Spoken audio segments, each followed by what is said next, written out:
Alexandre Delval, politologue, je précise que vous publiez d'ailleurs La mondialisation dangereuse, et c'est aux éditions de l'Artilleur. La proposition d'Éric Zemmour, on arrête l'immigration légale et illégale.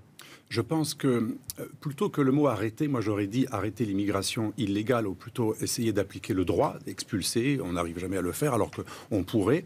Et l'immigration légale, eh bien il faut la diminuer et il faut qu'elle soit choisie. Alors je reprends un vieux slogan que vous connaissez dans votre parti, mais il n'était pas mauvais. Une immigration choisie et pas une immigration subie. Aujourd'hui on subit l'immigration. Vous savez que sur... Mais lui il veut tout arrêter. Il va trop loin, Éric Zemmour, quand il dit tout arrêter. Je pense qu'il faut le poser autrement. Il le pose d'une manière un peu polarisante parce qu'il fait du buzz. C'est son génie.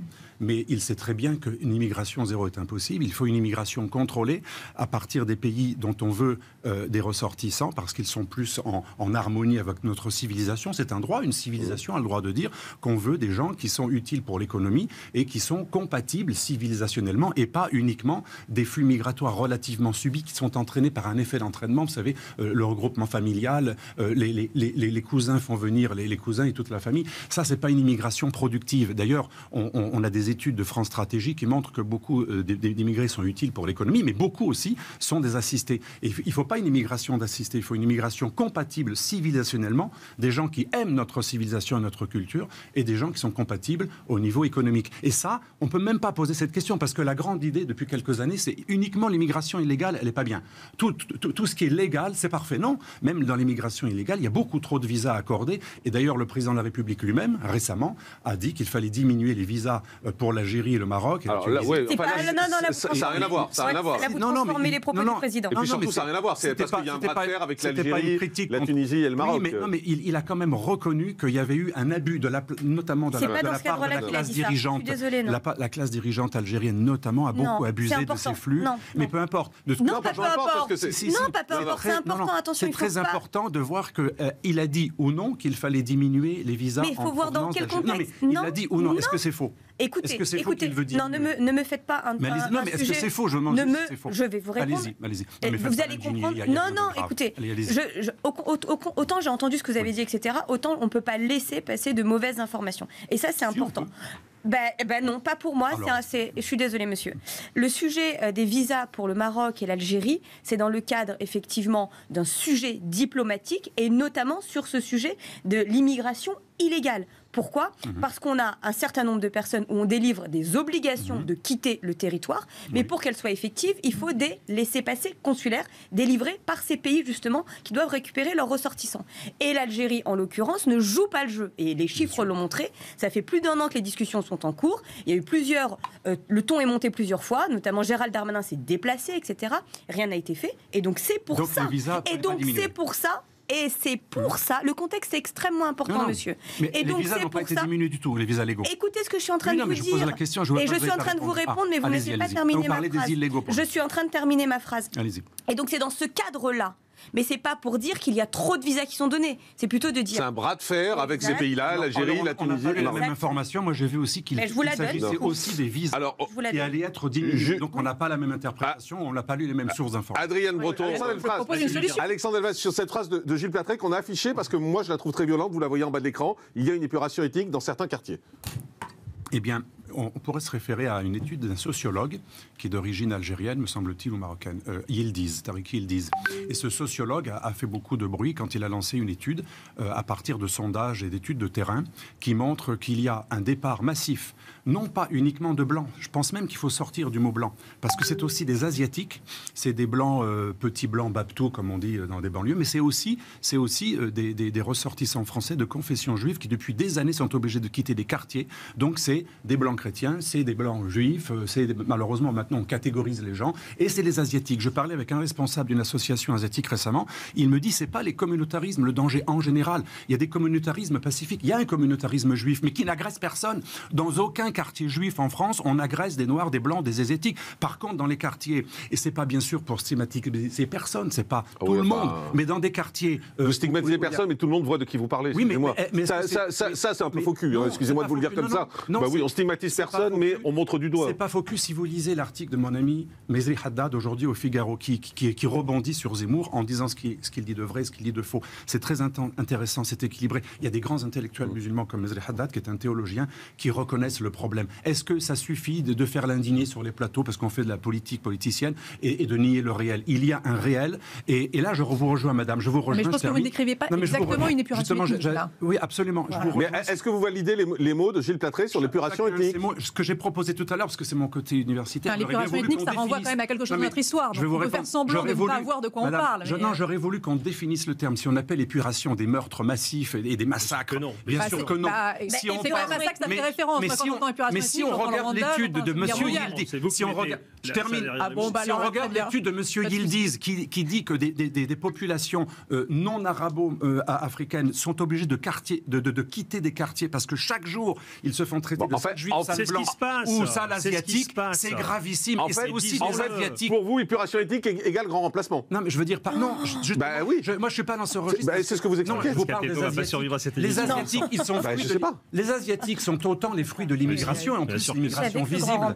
Alors, juste attendez. Les Asiatiques aujourd'hui sont les victimes. Attendez, parce que tout le monde parle en même temps là. Gilles Platré, épuration ethnique égale grand remplacement dans certains quartiers. Ça veut dire concrètement, qu'est-ce qui se passe sur le terrain? Alexandre Delval. Pour être plus précis, je parlais avec un grand chirurgien algérien double nationalité hier soir, double nationalité. Il m'expliquait, vous savez, le malentendu entre la France et l'Algérie avec, vous savez, toute cette histoire avec Tebboune, le président, et les petites altercations qu'il y a eu avec la majorité en France. En fait, on a des pays comme l'Algérie, mais aussi aujourd'hui comme la Turquie.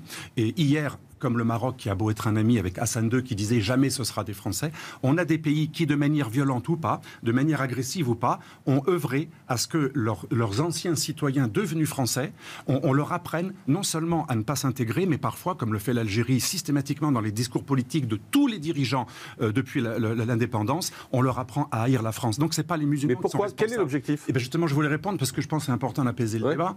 Pour une fois, je suis d'accord avec vous. C'est pas les musulmans les responsables, c'est les États et les organisations, souvent islamistes d'ailleurs, frères musulmans salafistes, qui leur bourrent le crâne. Pourquoi? Dans un objectif irrédentiste pour les islamistes et revanchard pour les États ex-colonisés. Et hier, dans mon dîner avec cet Algérien, il y avait aussi un Asiatique. Et il me disait, nous, au Vietnam, on a été massacrés par l'armée française et par l'armée américaine. Mais on passe à quelque chose d'autre. On n'apprend pas à nos générations de se venger, à se venger. Tandis qu'en Algérie, on leur bourre le crâne chaque jour. Et c'est ce qu'a dit Macron. Il a eu raison sur ce point. Il leur a dit, vous faites ça pour faire oublier vos turpitudes et votre mauvaise gouvernance. Je pense que là, il avait raison. Il faut être honnête de le dire, même s'il n'est pas de notre parti.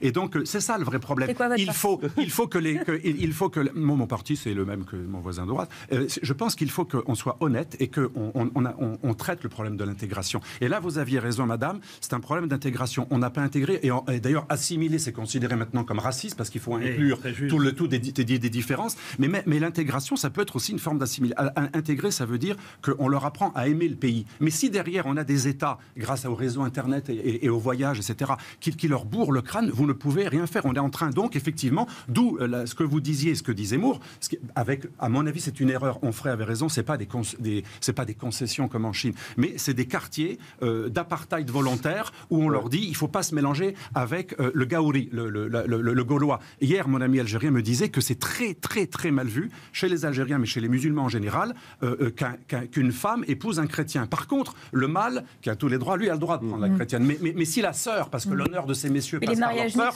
si leur sœur épouse un chrétien, c'est souvent, il y a même des crimes d'honneur qui sont commis régulièrement en Europe. Moi, j'ai travaillé avec une dame turque qui s'occupait des crimes d'honneur dans le 10e arrondissement, qui était horrifiée par ce qui se passait. Quand on allait chez elle, on entendait des cris. Elle aidait les femmes turques qui sont menacées de mort parce qu'elles ont un petit copain gaulois ou asiatique, pas musulman. Mais c'est terrible. Ça se passe sur notre sol et ça abonde dans ce que vous dites.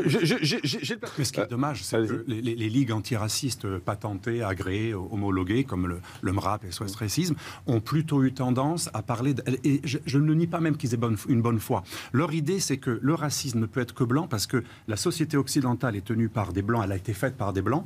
Donc le racisme serait systémique parce que le racisme serait surtout le fait d'être victime à l'embauche, ou etc., etc. Donc au nom de cette idée du racisme systémique, j'ai lu les études de pas mal de sociologues qui sont plutôt en train de nier le racisme anti-blanc. Ils disent le blanc ne peut être que victime d'une réaction au racisme systémique. Donc pour eux, en fait, quand il y a du racisme anti-blanc ou anti-chinois ou anti-asiatique, c'est parce que ceux qui les agressent en général, par exemple pour les asiatiques, ils les accusent d'avoir plein d'argent, si c'est des touristes, ou d'être des commerçants exploiteurs. Donc, dans l'extrême gauche et l'antiracisme, je dirais, homologué, l'idée, c'est que l'asiatique, le blanc et le juif, qui est bien sûr un capitaliste dans toute la démonologie antisémite, ce sont des gens qui sont agressés parce qu'ils feraient partie du pouvoir, du dominant.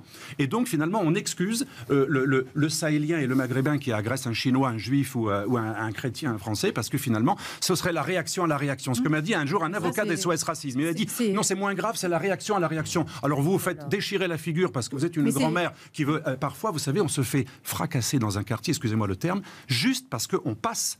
On passe dans le couloir et il y a des types qui guettent, des chauffes et qui vous mettent à l'amende. Et si vous baissez un peu les yeux, si vous baissez pas les yeux, pardon, vous êtes fracassé. Mais vous avez entendu, Alexandre. Et vous êtes traité de sale gaouri, de sale blanc, de sale baptou, de visage pâle. Et ça arrive beaucoup plus que l'inverse. Alexandre, je ne sais pas si vous avez entendu ce que disait la jeune fille, c'était très intéressant. Elle disait jusque-là, j'avais le sentiment d'être un peu une privilégiée parce que j'étais blanc, parce que j'avais des privilèges. Exactement. Systémique. Et exactement. C'est pour ça, moi, je ne doute pas de la sincérité des gens, mais il faut qu'ils adaptent leur logiciel. Aujourd'hui, il y a des quartiers où malheureusement, pas tous, là vous avez raison, mais on a mis dans la tête de beaucoup de Noirs sahéliens et de Maghrébins et aussi un peu de Turcs, notamment l'extrême droite turque et l'Ougrie, on leur a mis dans la tête qu'il faut aller casser de l'Arménien, casser du Juif, casser du Blanc et de l'Asiatique parce que c'est des dominateurs. Et en plus, leur racisme est déculpabilisé parce que les sociologues et les ligues antiracistes trouvent des excuses. Et c'est ça qui est dramatique. Il n'y a aucune excuse quand on agresse une grand-mère en la traitant de sale branche et on la dépouille. Ou Bernard Tapie, rappelez-vous, qui a dit « je vous ai défendu » et l'autre lui répond « mais ça c'est fini, t'as beau m'avoir défendu, tu restes un blanc dominateur ». C'est ignoble, c'est au même niveau que le nazisme. Parce qu'il y a beaucoup d'agressions qui ont été étudiées par les polices, et bien souvent il n'y a même pas de vol. C'est purement gratuit. On va se faire un blanc pour se faire un blanc ou un... Je voudrais qu'on revienne sur une question.